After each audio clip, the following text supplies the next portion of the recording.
بسم اللہ الرحمن الرحیم، السلام علیکم ورحمۃ اللہ وبرکاتہ۔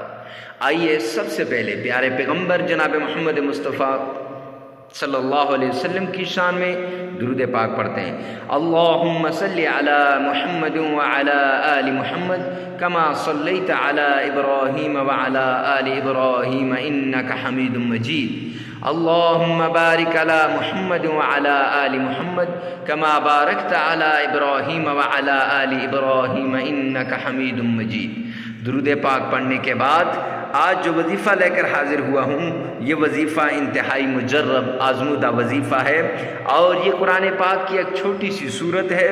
اس کو آپ نے 3 بار پڑھ لینا ہے۔ اگر آپ کا قرض سمندر جتنا بھی ہو تو آپ کی جان چھوٹ جائے گی، اور یہ صورت پڑھ کے آپ نے کالے دھاگے پہ پڑھ لینی ہے، اور کالا دھاگا جو ہے اپنے ہاتھ میں باندھ لینا ہے، یا اپنے پاؤں میں باندھ لینا ہے، یا اس کو اپنے پاس رکھ لینا ہے۔ انشاءاللہ آپ کا جو ہے قرض وہ اتر جائے گا۔ اور یہ وظیفہ بڑی مشکل سے ملا ہے، صبح اور شام آپ اس وظیفے کو کریں، انشاءاللہ العزیز آپ کا قرض بالکل اتر جائے گا۔ تو وہ چھوٹی سی صورت کیا ہے اور وہ وظیفہ کیا ہے؟ اول آخر 3 بار درود پاک، وہ درود جس میں آپ کا تلفظ صحیح ہو وہ پڑھ لیں، اور اس کے بعد آپ نے یہ صورت پڑھنی ہے 3 بار۔ کون سی؟ سورہ کوثر ایک، اور اس کے ساتھ سورہ قریش۔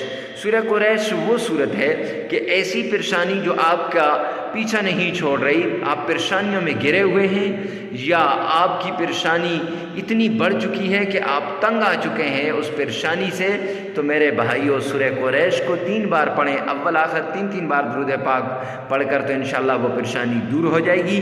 اور یہی سورہ کوثر 3 بار پڑھیں تو انشاءاللہ آپ کا قرض اتر جائے گا۔